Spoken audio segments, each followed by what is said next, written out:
लगाइए सरकार पर क्या आरोप लगा रहे हैं। सरकार की तरफ से मैं करूंगा काउंटर, पूछो।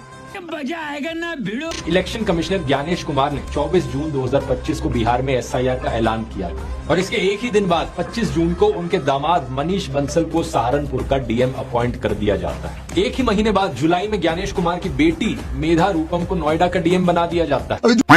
किया ना, अभी बताते।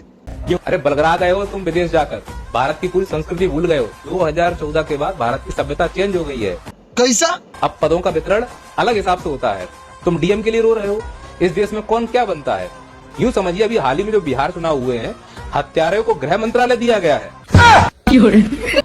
भ्रष्टाचारी को सीएम बनाया गया है। अरे बोलना कुछ तो बोल। वो जो देश हित में काम कर रहा था उसको देशद्रोही बनाया गया है, और तुम रो रहे हो कि ज्ञानेश के लड़कों को डीएम बना दिया गया है। तुम भारत की सभ्यता से जुड़े हुए नहीं हो। बड़े खतरनाक लोग हैं। भाई राघव चड्ढा जैसे नेता को कभी वोट मत देना। ये एक ऐसा सांसद है जो नेता होकर आम आदमी की बात करता है। एयरपोर्ट्स पर खाना इतना महंगा है, एक साधारण सी पानी की बोतल जो 20 रुपए की बाजार में मिलती है, वो एयरपोर्ट के भीतर जाकर फूड आउटलेट पे 100 रुपए की मिलती है। नेता होकर आम आदमी की बात करता है, फर्जी मुद्दों पर लड़कर संसद में टाइम पास नहीं करता। इसलिए ऐसे अजीब लोगों की संसद में कोई जरूरत नहीं है। बात तो सही है।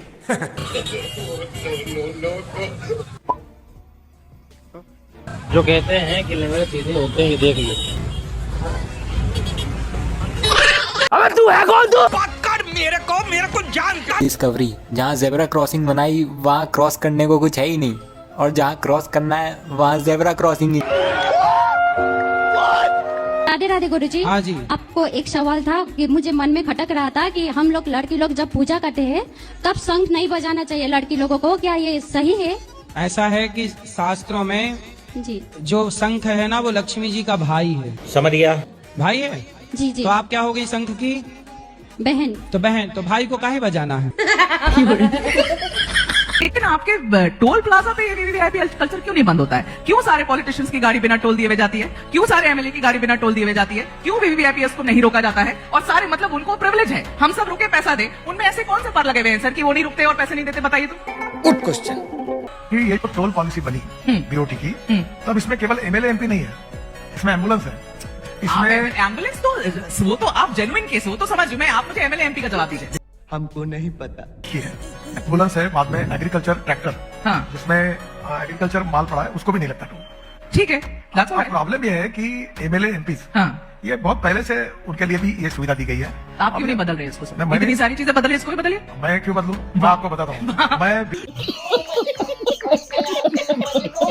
अमेरिका में 3 करोड़ रुपए पर किलोमीटर के खर्चे में एक 4 लेन का हाईवे बन जाता है। चाइना में 12 करोड़ रुपए में, जर्मनी में 25 करोड़ रुपए में और जापान में 26 करोड़ रुपए में एक हाईवे बन जाता है। इंडिया में करीब 2 करोड़ रुपए पर किलोमीटर का खर्चा आता है एक 4 लेन का हाईवे बनाने में।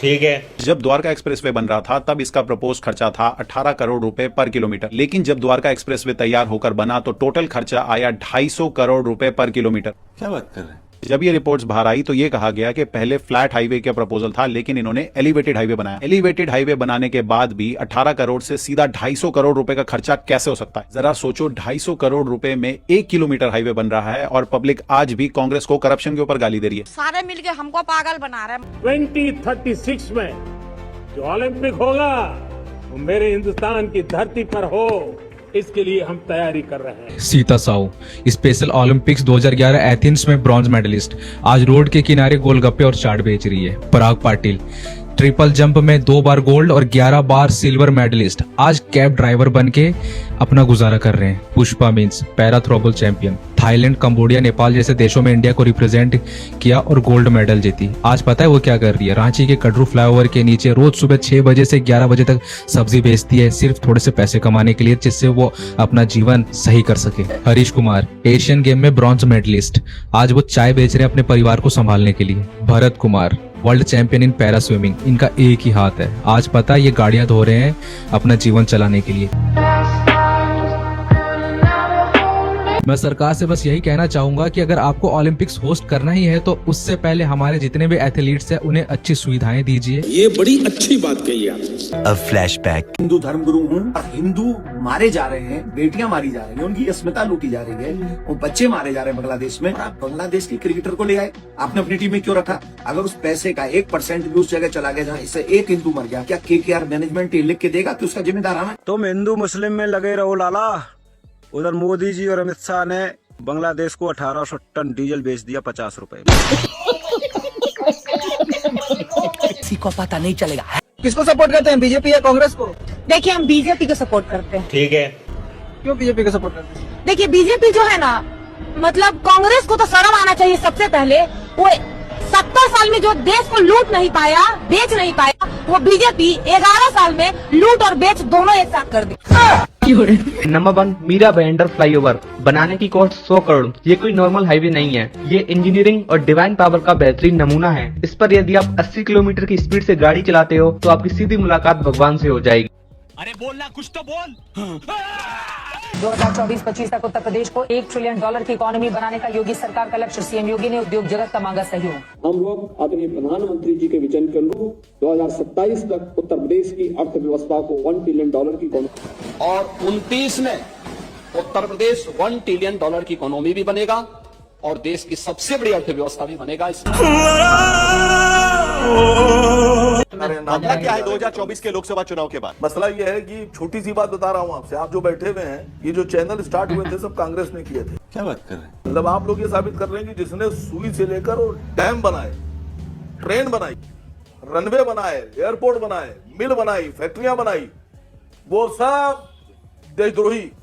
और जिन्होंने एयरपोर्ट बेच दिए, जिन्होंने सारे कारखाने बेच दिए, वो लोग देशभक्त। क्या बात कर रहे हैं बाबा? गजब आदमी है यार। Number 2, AIIMS Darbhanga Bihar. अजूबों की बात हो और बिहार का नाम ना आए, ऐसा हो ही नहीं सकता। बनाने की कॉस्ट 1261 करोड़ रुपए। सरकार ने दबा के मेहनत की और सिर्फ 10 साल में बिल्डिंग का गेट बना के तैयार कर दिया।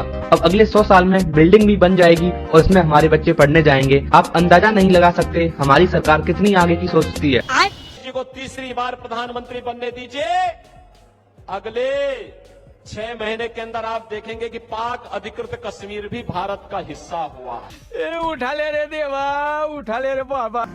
भाई साहब, मोदी जी ने एक और चमत्कार कर दिया। वो देखो, शहीद भगत सिंह द्वार, उसमें कहीं आपको भगत सिंह दिख रहे हैं क्या? वो साहू जी भगत सिंह है क्या? वो दादाजी? देखो कहीं दिख रहे हैं भगत सिंह आपको?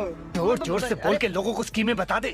Number 3, Hyderabad national fish board. बनाने की कॉस्ट 18.5 करोड़ रुपए। ये है बनने से पहले का डिजाइन। कॉम्प्लिकेटेड है ना, इसलिए हमने बिल्कुल सिंपल, क्यूट और अट्रैक्टिव बनाया है, जिसकी सिंपलिसिटी दूर से ही लोगों को अट्रैक्ट करती है। अंग्रेजी में इसे कहते हैं केक वॉक। यही हो रहा है। एक न्यूज चैनल ने 1 घंटे का प्रोग्राम चलाया लोगों को ये बताने के लिए कि समोसा और जलेबी उनके लिए कितना हानिकारक है, और साइड में क्या ऐड चलाया? विमल का। Number 4, Bhopal 90 degree bridge. बनाने की कॉस्ट 18 करोड़। पूरे देश में कहीं भी 90 डिग्री टर्न ब्रिज नहीं था, इसलिए इंजीनियर्स ने अपनी क्रिएटिविटी दिखाई और ये बना दिया। देखा आपने लापरवाही का नतीजा है। आपने सोचा है कभी कि प्लास्टिक की कुर्सी या स्टूल में एक छोटा सा छेद क्यों बना रहता है? अगर ये ना हो तो क्या हो सकता है? आज इसके बारे में आपको बताता हूँ। ये डेमोक्रेसी का चौथा खंबा है। ये स्टूल के छेद के फायदे बता रहा है। नंबर 5, बिहार शरीफ घंटाघर। बनाने की कॉस्ट 40 लाख। ये है घंटाघर का डिजाइन, जो कि अगर पेरिस और न्यूयॉर्क में होता तो सही भी लगता, लेकिन बिहार की जनता भोली है, सिंपल है, इसीलिए इंजीनियर्स ने सिंपल सिटी को प्रायोरिटी दी और ये बना दिया। अरे मजाक बना के रखते हो। मीडिया में जो हवाबाजी चलती है उसको रियलिटी से बहुत अंतर होता है। नोट बदल देंगे तो आतंकवादी का कमर टूट जाएगा। सोच रहा उसके बाद पुलवामा हुआ था। बताइए, इतना भयानक चलती सड़क पे बम से उड़ा दिया। पठानकोट हमला हो गया यहाँ। हम क्या नहीं भूले, हम पुलवामा भूले, हम पहलगाम भूले, हम उरी भूले, हम पठानकोट भूले, हम दिल्ली का बम ब्लास्ट भूल गए। उन्हें मालूम है कि भुलाना बड़ा आसान है। कुंभ की भगदड़ भूल गए हम, रेल एक्सीडेंट भूल गए हम, एरोप्लेन जो क्रैश हुआ उसको भूल गए हम। उन्हें मालूम है भूलने पर राजनीति हो सकती है। ये क्या बात करते हैं यार? हम इस व्यक्ति को भूल गए, अब बात ही नहीं हो रही इस व्यक्ति की। जब इस व्यक्ति की बात नहीं होगी तो इसने जो मुद्दा उठाया उसकी बात नहीं होगी। मुद्दा क्या था? संविधान के अनुच्छेद 5वीं 6वीं में जो अधिकार दिए गए हैं, उन अधिकारों के तहत लद्दाख को संरक्षित करने की बात कर रहा है। और इसको इसलिए अंदर डाला गया कि संरक्षण न हो पाए, क्योंकि लद्दाख की खुदाई होनी है, सारावली की होने वाली है। क्या करे जा रहे हो? रोली के जंगल कौन काट रहा है? पोर्ट किसके हैं? एरोप्लेन किसके हैं? रोड किसके हैं? ऊर्जा किसकी है? एनर्जी किसकी है? एक पेड़ माँ के नाम, पूरा जंगल बाप के नाम करने वाले ये। अरे अपने गिरेबान में जाके देखो, सबसे बड़े देशद्रोही तुम लोग हो। इस देश के लुल्ली बजा के रखी है विकास के नाम पर। भूख इंडेक्स में नीचे जा रहे हैं, प्रेस इंडेक्स में नीचे जा रहे हैं, रुपया गिरता जा रहा है, सोना आसमान छू रहा है, पेट्रोल आसमान छू रही है, बेरोजगारी आसमान छू रही है, और तुम देशद्रोही नहीं हो, तुम देशभक्त हो गए। धर्म जाति के पीछे कायरों की तरह राजनीति कर रहे हो, शहीदों के नाम पर राजनीति कर रहे हो। इस देश में साइंटिस्ट कम बाबा ज्यादा पढ़ा दिए तुमने, और तुम अपने आप को देशभक्त कहते हो। अपने बच्चों को विदेशों में पढ़ाते हो, हमारे बच्चों से कहते हो हिंदी बोलो, अंग्रेजी मत बोलो। अरे फट गई उसकी। आसानी से। नंबर 6 कृष्णानगर केसरी खेड़ा फ्लाईओवर बनाने की कॉस्ट 74 करोड़। हमारे इंजीनियर्स की इसमें कोई गलती नहीं है, वो तो बेचारे अपना काम कर रहे थे। अब कल को कोई यहाँ पर अपनी बिल्डिंग बना के चला गया तो बेचारे वो क्या कर सकते हैं।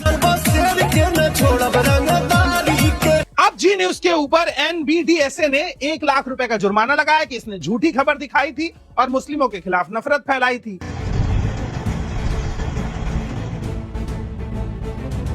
अब इसमें होगा क्या? जी न्यूज चुपचाप जुर्माना भर देगा लेकिन अपनी इस हरकत के लिए माफी नहीं मांगेगा। लोगों को नहीं बताएगा कि जो उसने मुस्लिमों के खिलाफ नफरत फैलाई थी वो एक फेक न्यूज थी।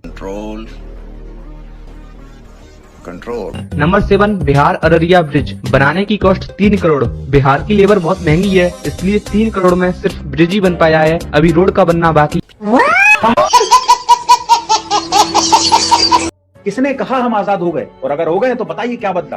पहले दूसरे देश के लोग राज करते थे, आज अपने ही देश के लोग नेता बनकर हम पर राज कर रहे हैं। अंग्रेजों ने देश को गरीबी दी लेकिन देश के नेताओं ने सिर्फ गरीब को सहानुभूति। बस अंग्रेजों ने कभी ये नहीं कहा कि हमें वोट दीजिए हम आपका जीवन बदल देंगे, पर सच्चाई ये है कि आज बदलता है तो सिर्फ नेताओं का जीवन। आज देश की विधानसभाओं से लेकर संसद में बैठने वाले 70% नेता ऐसे हैं जिनके पास शुरू में कुछ नहीं था और आज अरबों रुपए की संपत्ति है, विदेशों में मकान है, बच्चे विदेशों में पढ़ाई कर रहे हैं, लेकिन आप वहीं के वहीं हैं। आज देश में अगर पानी पीने की वजह से लोगों की जान जा रही है, इलाज करवाने की वजह से आपके बच्चे मर रहे हैं, तो इससे ज्यादा शर्म की बात इस देश की राजनीति में नहीं हो सकती। ये सच्चाई है कि नेता अमीर होते जाएंगे, गरीब गरीब होता जाएगा, क्योंकि जिस नेता की पार्टी या जाति देखकर आप उसे चुनते हैं उस नेता की सिर्फ एक ही जाति होती है, वो है सत्ता और उस सत्ता से कमाए जाने वाला धन। एक बात याद रखना आप सभी लोग, सरकार हमेशा जनता की बनती है। जनता अगर अंधविश्वासी है तो सरकार अंधविश्वासी होगी, जनता अगर बेवड़ी है तो सरकार बेवड़ी होगी, जनता अगर चोर है तो सरकार चोर होगी, जनता अगर भ्रष्ट है तो सरकार भ्रष्ट होगी, जनता अगर तार्किक और शिक्षित है तो सरकार भी तार्किक और शिक्षित होगी, जनता अगर जन कल्याण करती है, एक दूसरे का सहयोग करेगी तो सरकारें भी एक दूसरे का सहयोग करेंगी। इसीलिए ऐसी सरकार चुनो जो तुम्हारा कल्याण करे। तो उसके लिए हमें आपस में तालमेल बिठाकर रखना पड़ेगा, लड़ाई बंद करनी पड़ेगी, जात पात से ऊपर उठना पड़ेगा, हिंदू मुस्लिम से ऊपर उठना पड़ेगा, बच्चों को शिक्षा देनी पड़ेगी, जो हमारे युवा हैं उनको तार्किक बनाना पड़ेगा, तब हमारे बच्चों की बुद्धि जगेगी। भारत में लोग राजनीति कर रहे थे, हमारी सरकार, कांग्रेस की सरकार, बीजेपी की सरकार, दुबई का राजा जो था ये फ्लाइट पकड़े हांगकांग, कहा कि जितनी फैक्ट्री जानी है, जितना ऑफिस चाहिए, हम सेम बिल्डिंग बना के आपको देंगे दुबई में। इतना डेवलप किया दुबई ने, यहाँ की सारी कंपनियां सारी की सारी कहां शिफ्ट हो गई सर? दुबई से। जहां केवल रेगिस्तान होता था, देखते देखते पूरी दुनिया में आगे कौन निकल गया? दुबई। बड़े बड़े कंपनियों की मीटिंग ऑफिस दुबई, कोई भी बड़े बिजनेस डील होगा दुबई।